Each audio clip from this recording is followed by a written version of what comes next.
விவசாயி, mechanic, engineer, இப்படி அப்பாக்கள் யாரா இருந்தாலும் அவங்க கனவெல்லாம் அவங்க பசங்களுக்கு ஒரு best college. AAA College of Engineering and Technology, Sivakasi. Counseling code 4680.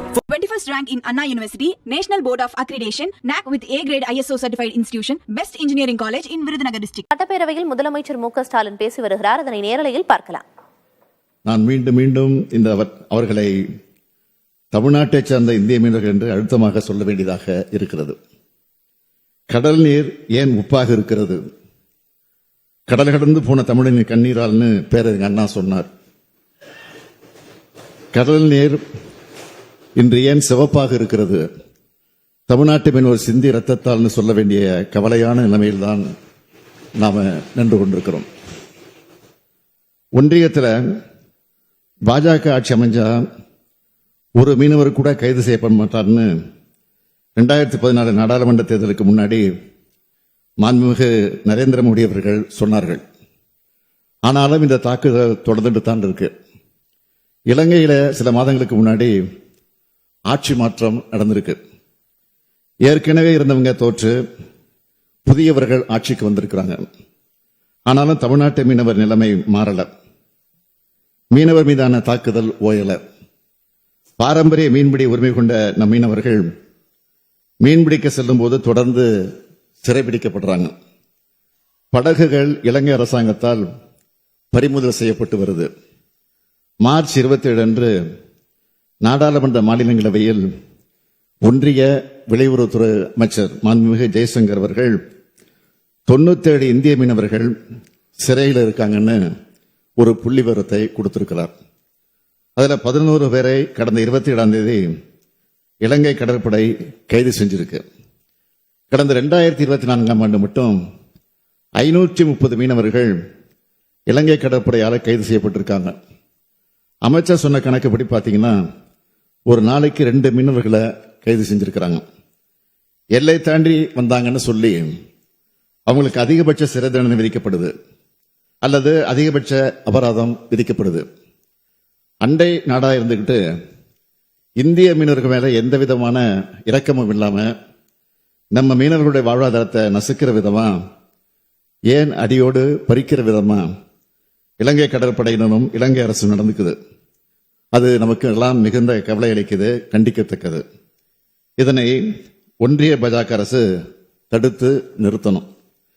இந்த பிரச்சனைக்கு தீர்வு காண்றது சவாலாக இருக்குன்னு ஒன்றிய அமைச்சர் ஜெயசங்கர் அவர்கள் சொல்லி இருக்கிறார். இது என்ன சவால் இருக்க முடியும்னு தெரியல. வேறொரு மாநில மீனவர்கள் இப்படி தொடர் தாக்குதலுக்குள்ளானா இப்படித்தான் வேடிக்கை பார்த்துட்டு இருப்பாங்களா? தமிழ்நாட்டு மீனவர்கள் தாக்கப்படுறது குறித்து தமிழ்நாடு அரசு சார்பில் நான் தொடர்ந்து கடிதம் எழுதி கொண்டு வருகிறேன். இதுவரைக்கும் மீனவர்கள் கைது தாக்குதல் குறித்து 74 கடிதங்களை ஒன்றிய வெளியுறவுத்துறை அமைச்சருக்கும் மாண்புமிகு பிரதமர் அவர்களுக்கும் எழுதியிருக்கிறேன். பிரதமர் அவர்கள் நேரில் சந்திக்கிற போதெல்லாம் இது குறித்து வலியுறுத்தி சொல்லியிருக்கிறேன். இருநாட்டு மீனவர்களுக்கு இடையான பேச்சுவார்த்தையில ஆக்கப்பூர்வமான முடிவு எட்டப்பட இயலாமல் கடந்துகிட்டு இருக்கு. கடிதம் எழுதினா விடுவிக்கிறது, பிறகு கைது செய்யறதுன்னு இலங்கை அரசோட நடவடிக்கை தொடர்ந்துகிட்டே இருக்கிறதுனால தமிழ்நாட்டு மீனவர்களுடைய வாழ்வாதாரம் மிகவும் பாதிக்கப்படுது. மீன்பிடி தொழிலில் பாதிக்கப்பட்டு பாரம்பரிய மீன்பிடி உரிமை கேள்விக்குறியாகி கடலுக்கு சென்றால் பத்திரமாக வீடு திரும்புவார்களா நம் சொந்தங்கள்னு குடும்பத்தினர் மீளா கவலையில் மூழ்கியிருக்க வேண்டிய துயர நிலை ஏற்பட்டிருக்கு. எவ்வளவு காலத்துக்கு இதை சரி செய்து இருக்க முடியும்?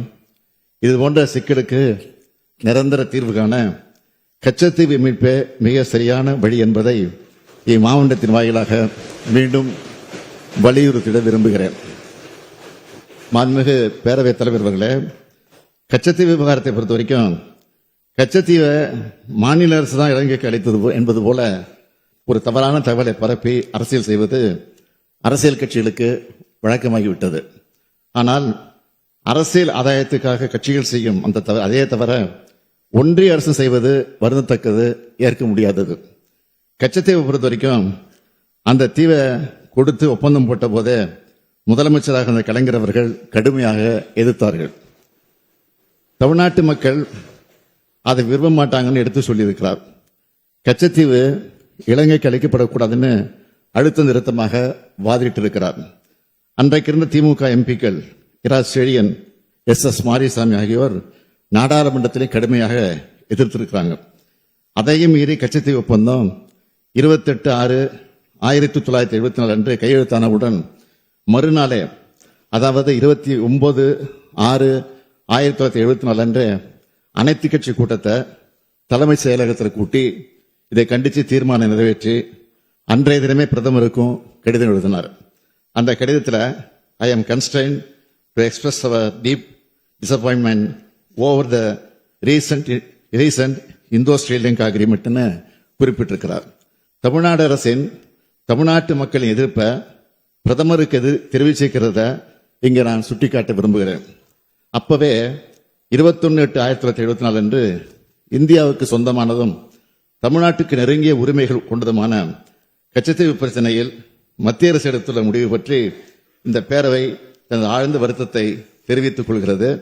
மத்திய அரசு இதை பரிசீலனை செஞ்சு கச்சத்தீவின் மீது இந்தியாவுக்கு அரசுரிமை இருக்கும் வகையில் இலங்கை அரசுடன் செய்து கொண்டுள்ள ஒப்பந்தத்தை திருத்தி அமைக்க முயற்சி எடுத்து தமிழ்நாட்டு மக்களின் உணர்வுகளுக்கு மதிப்பளிக்க வேண்டும் என்கிறது அரசினுடைய தனி தீர்மானத்தை முன்மொழிந்து நிறைவேற்றினவர் நம்முடைய முதலமைச்சராக இருந்த தலைவர் கலைஞர் அவர்கள்தான்.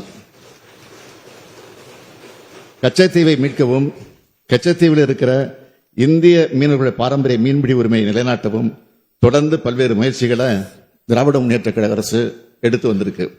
கழக ஆட்சியில் இருக்கும் போதெல்லாம் ஒன்றிய வெளியுறவுத்துறை அமைச்சருக்கும் பிரதமருக்கும் கடிதம் எழுதி தமிழ்நாட்டு மீனவர்களோட பாரம்பரிய மீன்பிடி உரிமையை மீட்க வலியுறுத்தி வந்திருக்குன்னு தெரிவிச்சுக்க விரும்புகிறேன். ஏற்கனவே முன்னாள் முதலமைச்சர் அம்மையார் அவர்கள் முதலமைச்சராக இருந்தப்போ 3/10/1991 மற்றும் 3/5/2013 ஆகிய தேதிகளிலையும், அதே போல முன்னாள் அமைச்சர் இங்கே அமர்ந்திருக்கக்கூடிய OPS அவர்களும் முதலமைச்சராக இருந்தப்போ 5/12/2014 அன்றும் கச்சத்தீவை திரும்ப பெற இந்த அவையில் தீர்மானம் நிறைவேற்றப்பட்டு ஒன்றிய அரசுக்கு வலியுறுத்தப்பட்டிருக்கிறது. நான் முதலமைச்சராக பொறுப்பேற்ற பிறகு மாண்புமிகு பிரதமர் அவர்கள் முதல்ல தமிழ்நாட்டுக்கு வந்தப்போ கச்சத்தீவை திரும்ப பெற நான் வலியுறுத்தி குறிப்பிட்டு காட்டியிருக்கிறேன். பிறகு 19/7/2023 அன்று மாண்புமிகு பிரதமருக்கு எழுதின கடிதத்தில் வரலாற்று ரீதியாக கச்சத்தீவு இந்தியாவின் ஒரு அங்கமாக இருக்கிறது. தமிழ்நாடு மீனவர்கள் பாரம்பரியமாக கச்சத்தீவை சுற்றி மீன்பிடித்துள்ளார்கள். மாநில அரசின் ஒப்புதலின்றி கச்சத்தீவு இலங்கைக்கு மாற்றப்பட்டதால் தமிழ்நாட்டு மீனவர்களின் உரிமைகளும் வாழ்வாதாரமும் பாதிக்கப்பட்டுள்ளது என்பதை மேற்கோள் காட்டி கச்சத்தீவை திரும்ப பெற வேண்டும். அதுவே தமிழ்நாட்டு மீனவர்களுக்கு நிரந்தர தீர்வாக அமையும்னு, அதுவரை தமிழ்நாட்டு மீனவர்களின் பாரம்பரிய மீன்பிடி உரிமையை மீட்டுக் கொடுங்கள் அப்படின்னு கேட்டுக்கிட்டேன். ஒன்றிய வெளியுறவுத்துறை அமைச்சர் அவர்களுக்கும் எனது 2/7/2024 தேதியிட்ட கடிதம் மூலம் கச்சத்தீவு பிரச்சனையும் தமிழ்நாடு மீனவர்களின் மீன்பிடி உரிமையையும் வலியுறுத்தி இருக்கிறேன். ஆனால் இன்று வரை 3வது முறையாக ஆட்சிக்கு வந்திருக்கக்கூடிய பாஜக அரசு கச்சத்தீவு மீட்பது குறித்து ஆக்கப்பூர்வமான நடவடிக்கைகள் எடுக்கல என்பதை நான் வேதனையோடு இங்கே குறிப்பிடுகிறேன். ஆகவே இந்த சூழல்ல தமிழ்நாட்டு மீனவர்கள் மீன்பிடிக்க செல்லும் போது இலங்கை கடற்படையினரால் கடும் தாக்குதலுக்கு உள்ளாவது, படகுகள் பறிமுதல் செய்யப்படுவது, கடும் அபராதம் விதிக்கப்படுவது போன்றவற்றிலிருந்து தமிழ்நாட்டு மீனவர்களை பாதுகாக்கவும் விரைவில் இலங்கை செல்லும் பிரதமர் அவர்கள் தமிழ்நாட்டு மீனவர் பிரச்சனைக்கு நிரந்தர தீர்வு காணவும் கச்சத்தீவை மீட்கும் ஆக்கப்பூர்வமான நடவடிக்கைக்கும் பேச்சுவார்த்தை நடத்திட வேண்டும் என்று தமிழ்நாடு சட்டமன்றம் விரும்புகிறது. இதனை அடிப்படையாக கொண்ட தீர்மானத்தை நான் முன்மொழிகிறேன். தீர்மானம்: தமிழ்நாட்டு மீனவர்களின் பாரம்பரிய மீன்பிடி உரிமைகளை நிலைநாட்டிடவும், இலங்கை கடற்படையால் தமிழ்நாட்டு மீனவர்களுக்கு ஏற்படும் அனைத்து இன்னல்களை போக்கிடவும் கச்சத்தீவை மீண்டும் பெறுவதே நிரந்தர தீர்வாக அமையும். இதனை கருத்தில் கொண்டு இந்திய இலங்கை ஒப்பந்தத்தை மறுபரிசீலனை செய்து கச்சத்தீவை திரும்பப் பெறுவதற்கான அனைத்து நடவடிக்கைகளையும் ஒன்றிய அரசு உடனடியாக மேற்கொள்ள வேண்டும் என்றும், அரசு முறை பயணமாக இலங்கை செல்லும் மாண்புமிகு இந்திய பிரதமர் அவர்கள் அந்நாட்டு அரசுடன் பேசி இலங்கை சிறையில் வாடும் நம் நாட்டு மீனவர்களையும் அவரது படகுகளையும் நல்லெண்ண அடிப்படையில் விடுதலை செய்து மீட்டு கொண்டு வர வேண்டும் என்று இப்பேரவை வலியுறுத்துகிறது என்ற தீர்மானத்தை நான் முன்மொழிகிறேன். தமிழ்நாட்டை சார்ந்த இந்திய மீனவர்கள் நலன் கருதி அனைத்து கட்சிகளும் ஒருமனதாக இந்த தீர்மானத்தை நிறைவேற்றி தர வேண்டுகிறேன். நன்றி, வணக்கம். இந்த தீர்மான மாண்புமிகு முதலமைச்சர் அவர்கள் கொண்டு வந்திருக்கின்ற தீர்மானத்தின் மீது பேச வருகின்ற மாமன்ற உறுப்பினர்கள் சுருக்கமாக 2 நிமிடங்கள் எடுத்துக்கொள்ள வேண்டும் என்று அன்போடு கேட்டுக்கொள்கின்றேன். காரணம் 4 மானிய கோரிக்கைகள் 3 மாண்புமிகு அமைச்சர்கள் இங்கே நம்முடைய சட்டமன்றத்திலே தாக்கல் செய்து அதற்கு 4 அமைச்சர்கள் பதில் சொல்ல வேண்டிய கட்டாயம் இருக்கின்ற காரணத்தினால் தயவு செய்து பேச வருகின்ற மாமன்ற உறுப்பினர்கள் 2 நிமிடங்கள் எடுத்துக்கொள்ள வேண்டும் என்று கேட்டு முதலாவதாக மாண்புமிகு உறுப்பினர் வேல்முருகன் அவர்கள். மாண்புமிகு பேரவைத் தலைவர் அவர்களே, வரலாற்று சிறப்புமிக்க ஒரு நாளில் வரலாற்று சிறப்புமிக்க ஒரு அரசு கச்சத்தீவை திரும்ப பெற வலியுறுத்தி மத்திய அரசை வலியுறுத்தி முதலமைச்சர் மு.க.ஸ்டாலின் தீர்மானத்தை முன்மொழிந்தார். இலங்கை செல்லும் பிரதமர் மோடி கச்சத்தீவு விவகாரம் தொடர்பாக வலியுறுத்த வேண்டும் என்றும் அவர் கேட்டுக் கொண்டார். மீனவர்கள் மற்றும் அவர்களின் படகுகளை நல்லெண்ண அடிப்படையில் விடுவிக்க நடவடிக்கை எடுக்கவும் அவர் வலியுறுத்தினார். மேலும் தீர்மானத்தில் உள்ள முக்கியமான அம்சங்களை குறிப்பிட்டும் அவர் பேசினார். இலங்கை செல்லும் பிரதமர் மோடி அந்நாட்டு அரசோடு பேச்சுவார்த்தை நடத்தவும் வலியுறுத்தியுள்ளார்.